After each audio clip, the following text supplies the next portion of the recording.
Good morning, guys.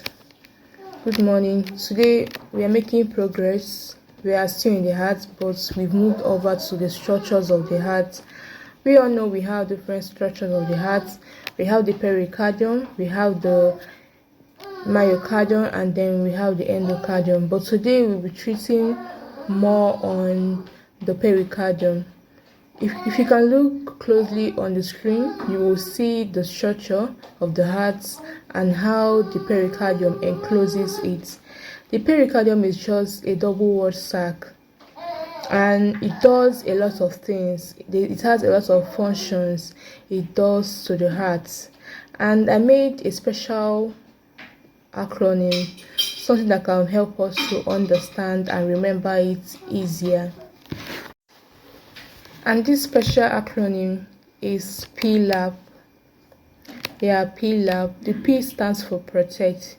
This pericardium, as you can see, it encloses the heart, and therefore it protects it from any kind of infection or trauma from that will be coming from the surrounding tissue. And then the L stands for lubricant. It contains fluid, so it reduces friction of the heart and the surrounding tissues.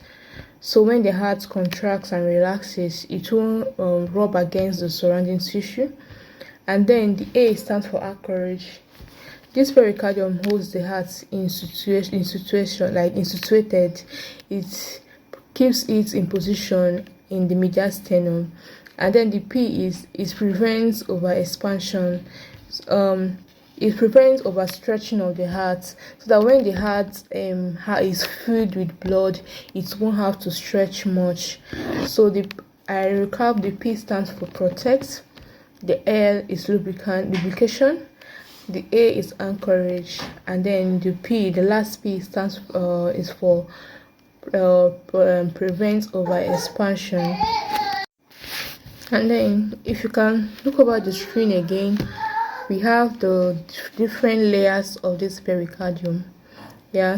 We have the fibrous pericardium and the serous pericardium. And the fibrous pericardium is just the outer part. It's tough and dense connective tissue, made up of tough and dense connective tissue, and it has its own function. And its own function is it anchors this heart to stay in position, to stay situated, and then it prevents the overexpansion when it's filled with blood.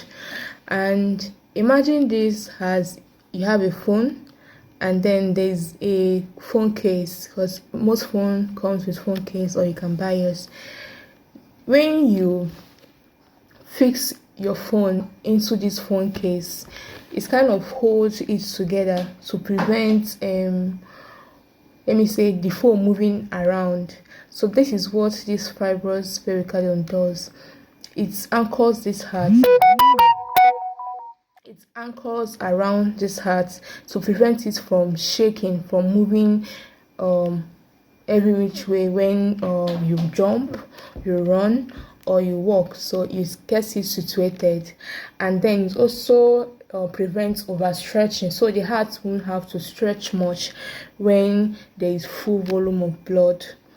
And then the next layer is the serous pericardium, and it has layers. They have the visceral part and the parietal part layer. The visceral part is the one that is closer to the vital organ, that is closer to the organ. Remember, the visceral part is the one that is closer to the heart, and then the parietal one is the one that is closer to the fibrous pericardium. And in between them is what they call the pericardial cavity. And this pericardial cavity, it contains a fluid about 20 ml. And what this fluid does is it lubricates the area, so that when the heart contracts and relaxes, the heart won't have to rub against the fibrous pericardium. So that is what this layers is and does. So for recap, we mentioned that today we're treating on pericardium, and we said that the pericardium is a double walled sac and it has a lot of function. And I made an acronym, PLAP. The P stands for protect. It protects the heart. It protects this heart from any kind of infection and trauma. And then the L is for lubrication. It reduces friction of the heart to the surrounding tissue, so that when this heart beats, it won't have to rub on the surrounding tissues. And then the A is anchorage. It anchors this heart in one place. It keeps it in position in the medial sternum. And then the P is it prevents over expansion. And then I said that it also has different layers. This pericardium has different layers. They have the fibrous pericardium, and this fibrous pericardium is made up of tough, dense connective tissues, and it also has its function. It has the work it does for the heart, and the work serves as an anchor. It anchors this heart to stay in position. And I made an illustration using a phone case.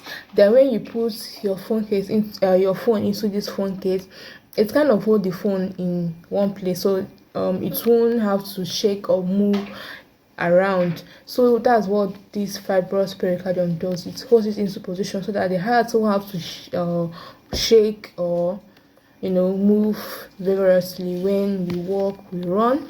It keeps it situated in that medial sternum, and then it prevents overstretching.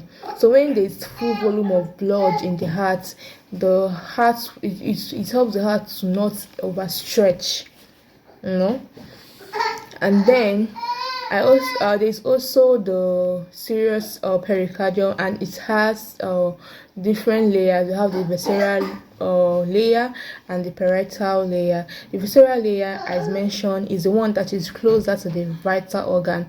Remember, V in visceral for vital organ, that's the heart, is the one that is closer to this to the heart.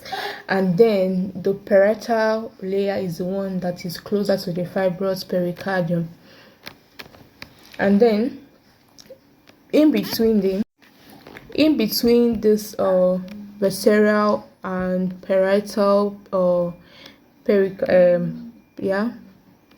layer of the serous pericardium, and this visceral part is also called the epicardium. It's also called the epicardium, and in between them is the pericardial cavity, and this pericardial cavity contains fluids. Imagine these fluids as just baby oil that prevents friction, that when the heart contracts, the heart will have to rub against the fibrous pericardium, like it lubricates the area, so that when the heart contracts and relaxes, they don't have to rub against each other. Hope you understand. We meet in the next class. Thank you.